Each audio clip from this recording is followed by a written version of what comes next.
자, 이란의 외무장관과 우리나라 조현 장관의 통화에서 호르무즈 통행에 대한 가능성 얘기가 나왔다고 합니다. 물론 뭐 돈을 내고 할 건지 아니면 나중에 뭘 어떤 방식으로 보상을 할 건지 모르겠지만 외교 채널의 각 장관들이 얘기를 나눴다고 하는 거는 실무자로서 뭔가 이게 진행되고 있다는 거고요. 그렇죠. 제일 중요한 건 이란이 지금 통행을 보장한다고 하는 게 일부 군부 지도자나 뭐 강경파 뭐 혁명 수비군이 내세우고 있는 게 아니라 이란이 국가적으로 시스템적으로 동맹국이라고 좀 이상하군요. 우호 국가들에 대한 통행을 안전하게 보장하겠다라고 하는 의지가 나와 있는 거예요. 그러면 이 미국이 항행을 막기 위해서 호르무즈를 점령한다라는 의미가 없는 거고, 우리 입장에서 군대를 보낼 이유가 더더욱 없는 겁니다. 이 분야에 대한 확실한 보증이 있고, 우리 상선들이나 유조선들이 왔다 갔다 하게 된다고 치면, 이 항행을 유지하기 위해서라도 우리는 파병을 못해요라고 하는 명분이 역으로 먼저 생길 수 있는 회담 내용이라고 이해를 하시면서 뉴스 정리하겠습니다. 자, 이란 측의 입장은 한 번도 바뀐 적이 없습니다. 계속 일관됩니다. 미국, 이스라엘 등 적대국을 제외한 국가는 이란 측과 협조할 경우 해협 통과에 문제가 없다라는 입장을 분명히 밝혔습니다.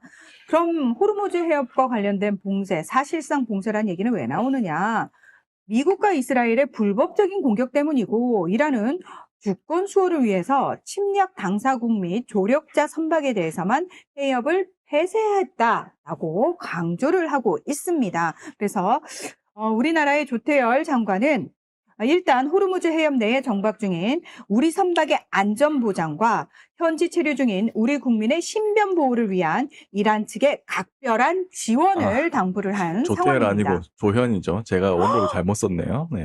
저도 지금 조태열이 깜짝이야. 나 문맥인 줄 조현 죄송합니다. 외교부 장관님 조현. 같은 조씨여가지고 저도 네. 무지성적으로 읽었네요. 반성합니다. 죄송합니다. 예. 조현 외교부 장관입니다. 따라서 이 부분에 대한 어떤 그 통화와 관련된 보증을 어떤 형태로든지 명문화할 필요가 있습니다.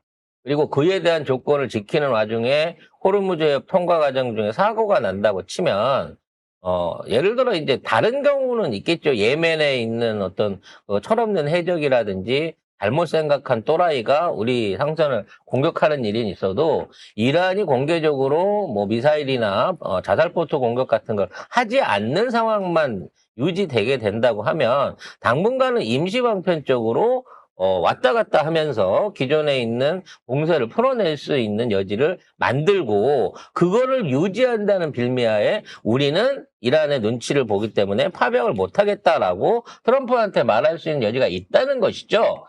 특히나 지금 상황에서 김정은이 계속해가지고 우리한테 막된 소리를 해대고 있습니다. 쉽게 말해서 지금 우리가 니네가 적군이고 니들이랑 싸우고 있는데 어디서 군사를 뺀다는 소리를 이렇게 얘기를 하고 있는 거거든요. 어찌 보면 자식이 또 눈치는 좀 있어요. 네. 이 얘기의 의미와 이걸 어떻게 우리가 앞으로 이용해야 될지에 대한 내용도 한번 얘기를 해보겠습니다. 네. 자, 제15기, 최고인민회의 제15기 제1차 회의에서 시정연설을 북한의 김정은 위원장이 했습니다. 핵보유국 지위를 절대 불태로 규정을 하고 자위적 핵 억제력을 더욱 확대, 진화시켜 만반의 대응 태세를 갖추겠다고 강조를 했는데요. 여기서 한국을 명백한 적대 국가로 공인하면서 북한을 건드리는 행위에 대해서는 추후에 고려 없이 무자비하게 대가를 치르게 하겠다고 경고했습니다. 근데 우리 가만히 있었는데. 우리 뭐 아무도 안 했는데. 우리 아무것도 안 했는데. 왜 우리한테. 왜 우리한테? 왜 갑자기. 왜 이래? 못됨씨. 그래서 야 싸우다 말고 어디 가? 나를 봐. 야, 어디 가려고, 씨. 그런 거죠. 아, 지금 우리나라에 이제 사실은 북한하고 도발이 있게 되면 물론 뭐 장사장포도 있고 뭐 여러 가지 무기가 있습니다만 가장 두려운 게 북한의 이제 탄도 미사일들 아니겠습니까? 화성 미사일들이 제일 두려운 건데 그 화성 미사일들을 제지하고 요격하기 위해서는 물론 우리 위성도 떠 있지만 우리나라의 이지스함들 그러니까 구축함들 해상대왕함, 율곡2함, 서해유성룡함, 정조대왕함 요 최근에 된 것까지 4대가 있어요. 4대가. 그래서 이게 우리나라 삼면 바다에서 뭔가 경계 활동을 펼치고 있는 것으로 알려져 있습니다. 그리고 한 척은 항상 보수나 예비를 위해서 지금 대기를 하고 있는 상황이란 말이에요. 그러니까 만일에 우리한테 호르무즈 해협까지 와라 그러면 뭐 1,500톤급이나 3,000톤급 배들이 순양함이 아닌 일반 호위함이나 일반 그 순양함 같은 것들이 가갖고는 거기까지 가지도 못해요. 그리고 가면 뭐 할 거예요? 방어할 수 있는 능력이 안 되는데 우리가 지금 배치3로 3,000톤급의 이 요격 능력을 갖춘 소형 구축함들을 준비는 하고 있습니다만 이건 아직까지도 시작을 못한 상태예요. 3,000톤급이나 6,000톤급으로 이렇게 그 요격 능력을 갖춘 이 배들을 늘리는 거는 그래서 이 4척은 사실상 우리나라의 해역을 지키고 있는 눈이고 이것 자체가 우리나라뿐만 아니라 북한이 요격을 해서 일본을 쏘든 뭐 아니면 미군 기지를 가든 아니면 저 멀리 하와이나 괌을 가더라도 거기 날아가는 자산을 지키기 위해서라도 꼭 우리 해상에서 활동을 해줘야 되는 거란 말이죠. 그래서 파병을 한다 그래갖고 이런 배들을 빼내달라 그러고 하면 사실은 우리나라 방에 절반을 잇는 거예요. 사스는 나가도 괜찮아. 그건 얼마든지 대체할 수 있는 사드는 나가도 괜찮아. 죄송합니다. 라면 맛에 흥분해갖고요. 네. 오늘 저희가 미쳤나 봅니다. 네. 먹는 거에만 진심이었나 봅니다. 네. 죄송합니다. 네. 예. 그래도 고치죠, 자꾸. 사드는 나가도 상관없는데 대체할 자원이 우리한테 충분히 있으니까 지금 있는 구축함들은 못 보낸다는 거예요. 근데 미군의 파병력은 사실상 이 구축함을 보내라는 얘기예요. 합동선전을 보내라는 얘기입니다. 그렇기 때문에 북한이 이렇게 강력하게 도발을 하면서 미사일을 10발씩이나 쏘고 걔들도 쏘면서 얼마나 눈물 나겠어요. 이거 다 돈. 이거 다 돈인데 그러면서. 이게 얼만데. 그러면서 이런 얘기들을 하는 거는 지금 대한민국과 북한은 지금 있는 상황에 끼고 싶지 않다는 거예요. 이란인들 북한에다가 뭔 요구 안 했겠습니까? 미사일 부품이라도 보내라 그랬거나, 아니면 비행기나 조종사를 파견해달라고 했다거나 기술자를 해달라고 뭔가 알게 모르게 이란한테도 압박을 계속 주고 있을 거예요. 그러니까 북한도 사실은 가기 싫어. 그러니까 이 기회에 우리 사이 나쁜 척 하면서 저쪽에서 옆집에서 부부싸움 말려달라고 부르는 쪽엔 가지 말자. 지금 이런 의도가 좀 담겨져 있는 게 아닌가라는 생각이 든다는 거죠. 왜냐면 말로만 막 저지르고 그 강도 높은 비난을 한다든지 또는 그와 관련된 무력 도발을 한다든지 그런 게 아니라 말로 와글와글 떠들고 공식적인 인민일보 이런 데 방송에서는 조선통신 이런 데서는 입을 싹 닫고 있거든요. 그런 걸 보고 보면 지금 북한이 형 가지 마. 형 가면 나도 따라가야 돼. 요런 심정에서 우리 쪽이 이번 참전에 끼어들지 않기를 지금 바라고 있는 게 아닌가라는 생각이 듭니다. 아니, 그러면은, 형아, 왜 이렇게 눈치가 없어? 빨리 강한 말로 대받아 치라고 싸우는 척을 해야 된단 말이야, 형아. 근데 우리나라는, 그러거나 말거나.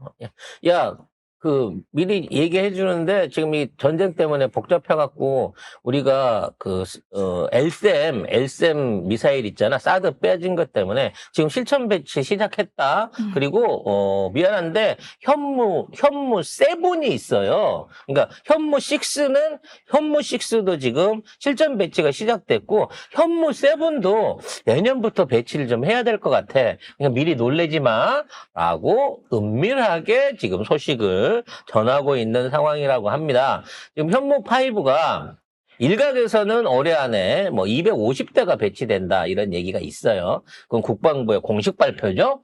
하지만 실질적으로는 2,000기 이상이 배치될 가능성이 있다라고 얘기가 나오고 있고 현무 6와 현무 7도 6도 조만간 실전 배치에 들어가게 되는 거고 현무 7 같은 경우에도 1, 2년 안에 이 형식 승인을 마치고 전력화가 들어갈 것이다라는 얘기가 나오고 있습니다. 근데 이제 다른 뭐 언론들에서 보면은 김정은 이렇게 하는 거는 한국 그러니까 남쪽을 배제하고 그다음에 미국하고 그냥 직거래하고 싶어 한다. 협상을. 한국을 빼고 뭔가 하고 싶어 한다. 일명 통미봉남. 그거 좋은 얘기지. 옛날에 통밀봉남을 하러 가면 일단 아저씨가 앉혀놓고 일단 앉아갖고 서류 작성합시다 이런 식이었는데 지금 한국을 배제하고 트럼프를 알몸으로 만나갖고 협상을 한다고 김정은이? 그렇게 자신 있어? 근데 그게 안 되는 게 뭐 개성공단이나 이런 문제 하려면은 우리가 이 얘기를 할 수밖에 일단은 없잖아요. 트럼프가 무서워서 오는 거 자체도 싫고 만나는 거 자체도 싫어요. 올 때 트럼프가 혼자 비행기 타고 와갖고 혼자 딸랑딸랑 와갖고 비서 몇 명 데리고 오는 게 아니잖아. 항공모함을 2대씩 달고 온다니까. 기본적으로 한반도에 들어오게 되면.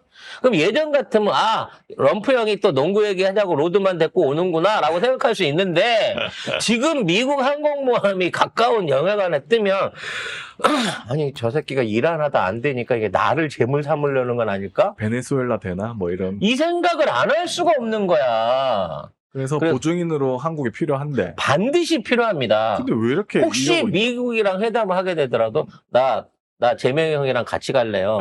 요렇게밖에 못하는 상황이 되는 거예요. 같이 죽이지는 않을 테니까 만약에. 네. 안에 건드려도. 재명이 형이 저 형이 알아서 본인이 껴야 된다고 얘기해 주겠지? 차마 내 입으로 못하는 거 형아가 알겠지? 이렇게 생각하고 있겠지. 북한은 그러면 그렇게 생각하나? 우리가 이렇게 남쪽을 못 믿는 사람으로 치고 못 믿는다 치면 미국에서 그래도 한국 있어야지 이러면 그러면 우리 조건 하나 더 들어줘. 이런 식으로 나가려고 그러나? 이야 대가리 좋은데? 이야 굳이 이게 김정은이 다 아는데 그러다- 계속 대한민국을 뭐 가장 적대국이다 이렇게 말할 필요가 없잖아요. 뭐 이국장 생각도 일리가 있는데 제가 생각하는 거는 트럼프가 만나자 그러는데 아니 나 재명이 형 손잡고 푸틴이랑 서식서 회의할래 요런 쪽으로 아예 태도를 바꿀 수도 있지 않겠느냐라는 생각이 듭니다. 아유 근데 푸틴이 온들 김정은 위원장 입에서는 재명이 형 얘기가 먼저 안 나온다니까. 누가 됐든지 간에 형아가 눈치 있게 먼저 해달라고 계속 그러니까 얘기를 하겠지. 자꾸 얘기는 하고 있는데 형 나 요즘 살쪄서 움직이기 힘드니까 여동생하고 먼저 얘기해갖고 그쪽에서 웬만큼 해주세요. 저는 그냥 도장만 찍을게요. 지금 요런 식으로 슬슬 이 뒤로 빠지는 전략을 취하고 있는 것 같습니다. 여동생이 아니고 딸이 계속 막 총 쏘고 그러던데. 그러니까 이제 김주혜 그 말이 뭐. 있어요. 외국에서는 이렇게 암살을 할 때 이게 딸이나 부인이 동반하는 데는 암살을 못한다. 암살을 못한다라고 하는 불문율이 있거든요. 근데 부인은 안 돼. 네. 부인은 상관없어. 왜냐하면 베네수엘라 대통령 부부를 납치하는 걸 네. 봤잖아요. 그렇기 근데 때문에- 이번에 불문율이 다 깨진 거야. 진짜. 그렇지, 그렇지. 어린 자녀랑 있으면 총격이나 폭격 안 한다라는 불문율이 있었는데 이번에 가족을 다 폭살을 시켰잖아요. 폭살시켰죠. 그러니까 이제는 아무 법이 안 통해. 그냥 땅굴 깊이 파고 들어가 있는 수밖에 없는 거야. 근데 지구상에서 가장 강력한 벙커버스터가 한국에 있는데 함부로 땅굴을 어떻게 파고 들어가냐고 정은이가 말 잘 들을 수밖에 없죠.